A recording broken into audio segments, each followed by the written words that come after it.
ಸನಾತನ ಧರ್ಮದಲ್ಲಿ ಶಸ್ತ್ರ ಮತ್ತು ಶಾಸ್ತ್ರಕ್ಕೆ ವಿಶಿಷ್ಟವಾಗಿರುವಂತಹ ಸ್ಥಾನ.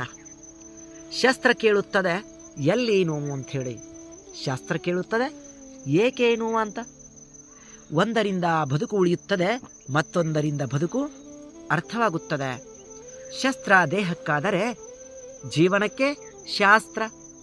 ದೇಹಕ್ಕೆ ಗಾಯವಾದರೆ ಶಸ್ತ್ರ ಕೈ ಹಿಡಿಯುತ್ತದೆ, ಮನಸ್ಸಿಗೆ ಗಾಯವಾದರೆ ಶಾಸ್ತ್ರ ಹೃದಯ ತಲುಪುತ್ತದೆ. ಕತ್ತರಿಸಿ ಗುಣ ಮಾಡುವುದು ಶಸ್ತ್ರ, ಜಾಗೃತಗೊಳಿಸಿ ಗುಣ ಮಾಡುವುದು ಶಾಸ್ತ್ರ. ಪೂರ್ಣ ಚಿಕಿತ್ಸೆ ಹೊರಗೂ ಮತ್ತೆ ಒಳಗೂ.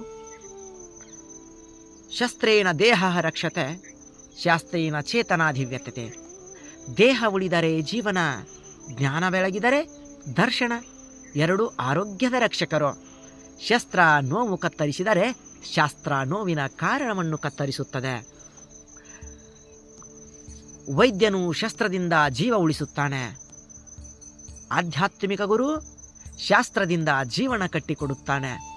ಒಬ್ಬನು ರೋಗ ತಡೆದರೆ ಮತ್ತೊಬ್ಬನು ಭ್ರಾಂತಿ ಅಳಿಸುತ್ತಾನೆ. ಇವೆರಡೂ ಸೇರಿದಾಗ ಸಂಪೂರ್ಣ ಮಾನವ ಚಿಕಿತ್ಸೆಯಾಗುತ್ತದೆ. ಜಗತ್ತಿನಲ್ಲಿ ಮಾನವ ಬಂದಿದ್ದು ಕೂಡ ಸಾರ್ಥಕವಾಗುತ್ತದೆ. ಇದು ಸನಾತನ ಸಂಸ್ಕೃತಿಯ ಶ್ರೇಷ್ಠತೆ.